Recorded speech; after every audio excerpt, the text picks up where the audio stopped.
الرحیم ناظرین کرام، تفسیر القرآن کے پروگرام کے ساتھ ہم حاضر خدمت ہیں۔ آج انشاءاللہ العزیز 16واں پارہ اور اس کے اہم مضامین ہم آپ کے سامنے رکھیں گے۔ 16ویں پارے کے آغاز سے چند آیات پہلے 15ویں پارہ میں اللہ تعالیٰ نے بیان فرمایا کہ حضرت موسیٰ اور خضر علیہ السلام دونوں جب کشتی سے اترے تو انہیں وہاں پر ایک بچہ کھیلتا ہوا ملا، تو حضرت خضر علیہ السلام نے اس بچے کو پکڑا اور اس کی گردن دبائی اور وہ فوت ہو گیا۔ تو حضرت موسیٰ علیہ السلام بولے اقتلت نفسا زکیۃ بغیر نفس لقد جئت شیئا نکرا۔ یہاں پر 15واں پارہ ختم ہوتا ہے۔ اب 16ویں پارے میں پھر اسی مضمون کا تسلسل ہے۔ تو جب حضرت موسیٰ علیہ السلام بولے تو حضرت خضر علیہ السلام نے دوبارہ فرمایا الم اقل لک انک لن تستطیع معی صبرا، میں نے پہلی مرتبہ ہی تمہیں کہا تھا کہ تم میرے ساتھ صبر نہیں کر سکتے، میرے ساتھ زیادہ ٹائم رہ نہیں سکتے۔ تو حضرت موسیٰ علیہ السلام نے کہا کہ بس ایک مجھے اور مہلت دے دو، اگر اس کے بعد میں بولوں تو پھر تمہارا اپنا راستہ اور میرا اپنا راستہ۔ اب وہ چلتے آئے حتیٰ اذا اتیا اہل قریۃ استطعما اہلہا۔ حضرت موسیٰ اور خضر علیہ السلام دونوں پیاسے تھے اور بھوک محسوس کر رہے تھے۔ انہوں نے اہل قریہ سے کہا کہ ہمیں کچھ کھانے پینے کو دو۔ خضر علیہ السلام نے اپنا تعارف کرایا کہ میرا نام خضر ہے اور یہ موسیٰ کلیم اللہ ہیں۔ تو انہوں نے بجائے کھلانے کے پلانے کے اپنے دروازے بند کر دیے۔ انہوں نے کہا کہ مناسب اور مراتب تو اتنے بڑے بڑے بیان کر رہے اور لوگوں سے کھانے کے لیے مانگتے پھر رہے ہو۔ جب انہوں نے کچھ نہ کھلایا تو وہاں قریب ہی ایک گھر تھا جس کی دیوار گر رہی تھی، تو خضر علیہ السلام نے ہاتھ لگا کے اس دیوار کو سیدھا کر دیا۔ جب دیوار سیدھی کی تو حضرت موسیٰ علیہ السلام پھر بول اٹھے۔ آپ نے فرمایا کہ تو لوگوں کے گھروں کی دیواریں سیدھی کرتا پھر رہا ہے اور وہ ہمیں پانی تک نہیں پلاتے۔ تو حضرت خضر علیہ السلام نے کہا ھذا فراق بینی و بینک، بس اب میری اور تیری جدائی ہے، لیکن میں تجھے بتا دیتا ہوں کہ میں نے یہ تینوں کام کیوں کیے۔ پہلا کام، میں نے جو کشتی کے پھٹے اکھیڑے تھے، میں نے دیکھ لیا تھا روحانی نظر سے کہ دریا کے دوسرے کنارے پر ایک جابر بادشاہ بیٹھا ہے جو ہر اچھی کشتی تھی اسے غصب کر لیتا تھا۔ جب میں نے اس کے 2 پھٹے اکھیڑ دیے، جب اس نے اس کشتی کو دیکھا تو اس نے کہا اس کشتی کو جانے دو، یہ تو عیب دار ہے۔ آپ نے فرمایا بتاؤ 2 پھٹے تو وہ پھر لگا سکتے ہیں، تم نہیں سمجھتے کہ اس کی کشتی غصب ہونے سے بچ گئی؟ اب بتاؤ یہ میں نے ان کے ساتھ اچھائی کی یا برائی کی؟ رہی بات کہ میں نے اس بچے کو کیوں قتل کیا، اس بچے کی پیشانی پر شکی لکھا ہوا تھا اور ساتھ یہ بھی تھا کہ اس کے ماں باپ اس کے اکلوتے ہونے کی وجہ سے اس کی محبت میں گمراہ ہو جائیں گے، تو میں نے اس بچے کو قتل کا مطلب ہے اس بچے کا فیصلہ کر دیا۔ اب آپ نے فرمایا کہ اس کے بعد اللہ تعالیٰ اس کے ماں باپ کو بیٹی عطا فرمائے گا، جس بیٹی سے اللہ تعالیٰ آگے انبیاء پیدا فرمائے گا۔ پھر اس کے بعد حضرت خضر علیہ السلام نے فرمایا کہ جو دیوار میں نے سیدھی کی ہے وہ ایک نیک صالح اللہ کے ولی کا گھر تھا۔ جب وہ دنیا سے جا رہے تھے تو ان کے پاس تھوڑا سا خزانہ تھا، آپ نے اس کو دیوار کے نیچے رکھا اور کہا کہ اے اللہ یہ میرے بچوں کو بالغ ہونے کے بعد پہنچا دینا۔ وہ دیوار گر رہی تھی اور گر جاتی تو لوگوں نے وہ امانتیں اٹھا لینی تھی، میں نے اس کو سیدھا کر دیا۔ اب یہ دیوار اس وقت تک باقی رہے گی جب تک بچے جوان نہیں ہو جاتے۔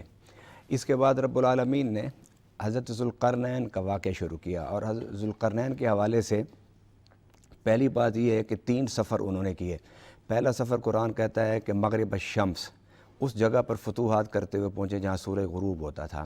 دوسرا قرآن نے سفر کے بارے میں فرمایا کہ مطلع الشمس، وہ وہاں سفر کرتے ہوئے پہنچے جہاں سورج طلوع ہوتا تھا۔ ان دونوں کے درمیان آپ سفر کرتے ہوئے ایک ایسے وادی میں پہنچے کہ جہاں لوگوں نے آپ کو شکایت کی کہ ہمارے قریب ایک ایسی قوم ہے جس کی باتیں ہمیں سمجھ نہیں آتی اور وہ یاجوج ماجوج ہیں اور وہ آتے ہیں کھا جاتے ہیں، ہمیں نقصان پہنچاتے ہیں، ہمارے علاقوں میں تباہیاں مچاتے ہیں، آپ ہم سے ٹیکس لے لیں، پیسہ لے لیں، ایک مضبوط دیوار درمیان میں کھڑی کر دیں۔ ان سارے واقعات کو بیان کرنے کے بعد رب العالمین نے فرمایا کل لو کان البحر مدادا لکلمات ربی لنفد البحر قبل ان تنفد کلمات ربی ولو جئنا بمثلہ مددا، کہ یہ سارے دریا روشنائی بن جائیں اور سب لکھنے والے ان جن و انس لکھنے کے لیے بیٹھ جائیں اور پوری روئے زمین کاغذ بن جائے تو پھر بھی اللہ کے کلمات کا احاطہ نہیں کر سکتے۔ ناظرین کرام، یہاں پر سورۃ الکہف کا اختتام ہوتا ہے، تو اس کے بعد پھر سورہ مریم کا آغاز ہوتا ہے، اور سورہ مریم کا آغاز ہوتا ہے